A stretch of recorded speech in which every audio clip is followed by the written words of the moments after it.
Good evening, everybody, and welcome to Matrix TV. And the dumbing down of America stops here. First, we'd like to welcome a brand new station to our growing list of affiliates. Welcome KHPK TV 31. They're part of the AMG TV network, and they're in Dallas, Fort Worth, Texas. Cool. Great to have you watching Matrix TV every Sunday at 10 p.m. Well, tonight we have two guests. Coming up in a few moments is Major Ed Dames, former top-ranked military remote viewer for the U.S. Army, whose predictions about coming world events, including a kill shot from the sun, is now being confirmed by NASA. And in the second half of tonight's program is filmmaker Jeffrey Warwick, producer and director of the documentary Programming the Nation. Bottom line, subliminal programming is being used in advertising and political propaganda against U.S. citizens. This should be an amazing show. More news next with Jeff Warwick, director and producer of Programming the Nation, the alleged history of subliminal mind programming in America. Be right back.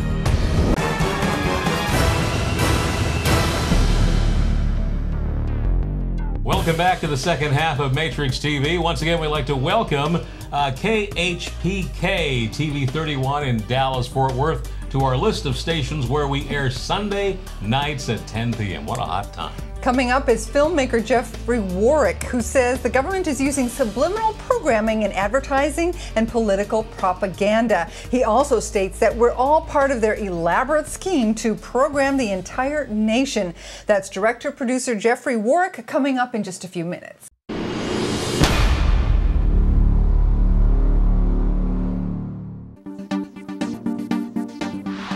Questions and uncertainty seem to emanate from all aspects of society. Though I'm far from what you'd call a conspiracy nut, I couldn't help but wonder if we were all being brainwashed.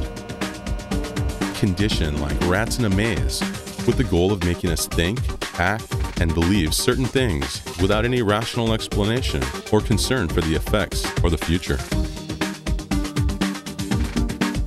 Now, having worked in and studied advertising for many years, I was aware of the numerous stories and allegations regarding subliminal messages used by marketing and PR firms. And while fascinating, for me the subject matter generally got placed in the category of urban legend. But one of Webster's definitions of the word subliminal is existing or functioning below the threshold of consciousness. And that's when it occurred to me. Isn't that the way a lot of the media, politics, and pop culture operates? Below our level of awareness? So could it be possible that subliminal techniques were actually targeting our subconscious minds to get us to do what they wanted? And joining us now, Jeff Warwick, producer and director of the film from which you just saw this introductory clip. Welcome, Jeff. Hi, Kate. Thanks for having me. Hi, Jeff. Great film. Yes. Excellent. In the clip it's where that we just played, you wondered if subliminal is actually used to get us to do what others want us to do. Who are these others? Well, when I mentioned the others, originally, I was referring to our former president, George W. Bush. Aside from that, I would emphasize a broader definition to include actually all of those who are in a significant position of power, whether it be government, corporations, church, advertisers, mass media, etc. And they are the very few people who are basically at the highest levels within these institutions that are essentially controlling the masses, and including what we eat, wear, watch, hear, think, and in some cases believe. Jeff, it's really in everything we see and hear 24 hours a day. Listen, besides hidden or very fast flashes of words or sounds or images that are below our subconscious level, what other kinds of things can be considered subliminal? Well, we've tried to expand on the traditional notion of subliminal in the film, and when you're dealing with the mind and liminal states, it gets really tricky. But other subconscious techniques that we're not aware of might include things like advertising that portrays nothing but young, beautiful, sexy people who really only fit a very small demographic of the population, or the manner in which a company like Lockheed Martin, for example, portrays this feel-good and warm, fuzzy feeling about their company through their PR or advertising imagery, when in reality, they're the world's largest defense contractor. Do they show bombs being exploded and people lying dead in the streets as a result of their products? Yeah. Of course not. Yeah. So, I think often we have to ask ourselves, what is the message they're trying to convey, then consider the source and try to get in their heads for a second, so to speak, to ultimately decipher, what is the subconscious or subliminal effect as a result.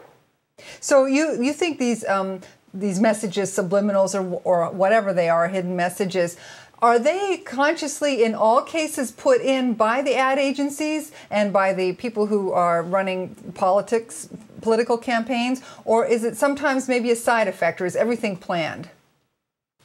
I think it's definitely a combination of both. I discovered through my research while making the film that everything in an ad is put there on purpose and also very purposefully edited with the ultimate goal of bypassing our conscious reasoning. In other words, the goal is not to make us informed consumers making a rational choice. The goal is to make us uninformed so we make irrational choices, to basically create kind of an unconscious need for a product. In fact, for several decades now, advertisers have been using psychoanalysis, which was originally created by Freud, of course, to determine the unconscious motivations behind people's behavior, to ultimately determine the unconscious motivations behind their purchases. And they've spent hundreds of millions of dollars on research and understanding what makes people tick. And that's what focus groups are all about. They've developed this research to the point where it's become a science of itself, what I refer to in the film as the science of consumption. And, it's a very specific and targeted approach. But sure, it can also be a byproduct of what they're trying to communicate, absolutely. Jeff, when we come back, we touched on this briefly, but subliminal programming in advertising and what effect it has on women's self-esteem. I know you want to hear this one. We'll be right back with Jeff Warwick.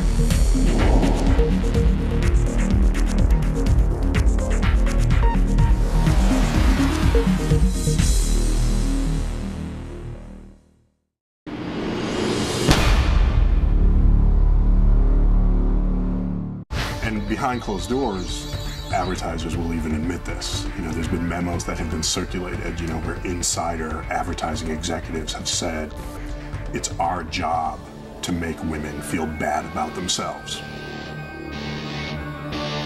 We really believe that this is the way a woman should look. This version of some guy's marketing plan that he's set up. They all look at that pretty ad, I like the boobs I'm looking at on that mom. They don't realize that they're being engineered. We can look at things like anorexia and bulimia, and as far as I'm concerned, you can look at that and say this is a media-driven event. Our families are being destroyed. We've never in the history of humanity been under an assault because we've never had mass media like we do today. That is so true, that they make women feel basically, fat, old, and once you approach... And us guys, too. Yeah, guys, too. And for most women who weigh anything over 110, they just feel terrible about themselves. Is that the plan? Yeah, that's a good question, Kate. I think it is the plan. I think it's basically because anxious, neurotic, fat, uncool people, probably like the majority of us, they make better consumers. And the reason for that is because if you're anxious, we're taught to believe that you need a product, whether it's alcohol or tobacco or whatever, to calm you down and kind of settle your nerves. If you weigh over a certain amount or you don't look like this model on TV, we need a diet or this makeup or these shoes, jeans, brand names, whatever, to make us feel better about ourselves. But if we're truly happy with how we look and who we are, then we don't need all those things. And that's basically what they don't want, is for us to feel good about ourselves, because then we won't need to buy the product. But the thing, Jeff, is no one feels, 100% great about how they look. So, this affects everybody in the population. Well, and if you did feel good to start with, you won't after they finish with you. But beyond shopping behavior, how else can this advertising manipulate us? What kind of scientific research has gone on behind this? Well, everything about television revolves around advertising. It's really not about entertaining us with shows, like we all think and believe it is. It's all about selling us something. Shows are created for the sole purpose of getting eyeballs in front of the ads. But we think of it as entertainment. So we watch whatever it is they spoon feed us, while our relationships suffer because we'd rather watch TV, or society suffers because we'd rather watched and get involved with things, we got to see our favorite shows. So, I mean, it's no wonder that credit card debt, foreclosure rates, violent crimes, and stuff like that are as high as they are today. So I believe it goes far beyond just shopping behavior. As far as any scientific research that confirms that, I'm not exactly aware of any, but the truth is out there. Yeah, it is. Well, we know that there are now programs. I mean, we're here in Hollywood, and we're trying to get a program out there that is not commercial, and it's really hard because we are talking about truth, and advertisers don't want to touch us. How about messages in music? There have been lawsuits against musicians like Ozzy Osbourne and Judas Priest saying they inspire young people. There are subliminal messages in there that inspire young people for violence or to try to commit suicide. What has your research shown about that? I love Ozzy. I believe all of these things are influential. We have to definitely take a look at all of these things, including our parental supervision of children and how we act as role models to our kids. But, we do cover this topic in our film, and I want to make this one thing clear, is that as a filmmaker and an artist, I believe that subliminal tactics used in music or film or painting, for example, when used to move people in a certain way or to tell a story is actually perfectly acceptable. I mean, it's only when it's used to sell us something or to try to control us in some way that it's an invasion of our privacy, I believe, and therefore unacceptable. Our guest tonight is Jeff Warwick. He's the director and producer of programming The Nation. When we come back, we'll get into MK Ultra and government mind control.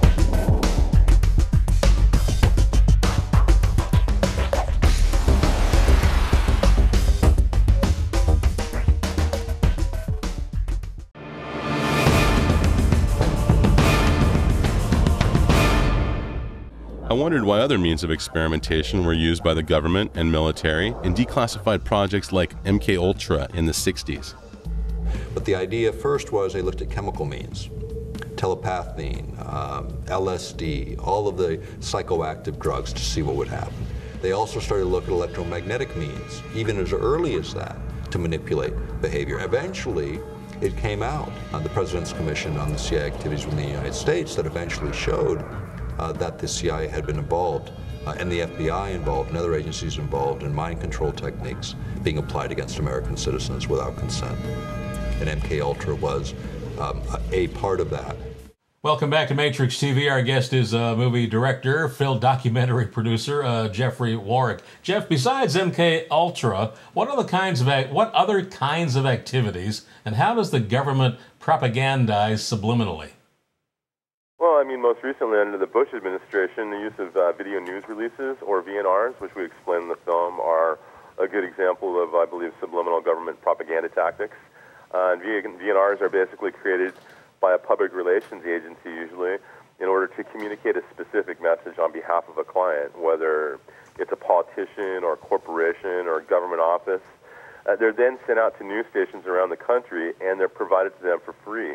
And this is not at all disclosed. So there are people out there watching something that they think is news, but they're not news reports at all, but are paid advertisements that look like news reports. Right, yes. There are also things like terrorist threat levels. Post 9/11, we saw orange going to red and high levels of threat. Just techniques like this to keep us afraid and rally public support for going to war, for example, with a country that now has been proven not to have been harboring terrorists and where not a single weapon of mass destruction was ever found. So, I mean, there's a lot of ways in which the government is using subliminal propaganda. Or you're not patriotic unless you fly a little flag on your car.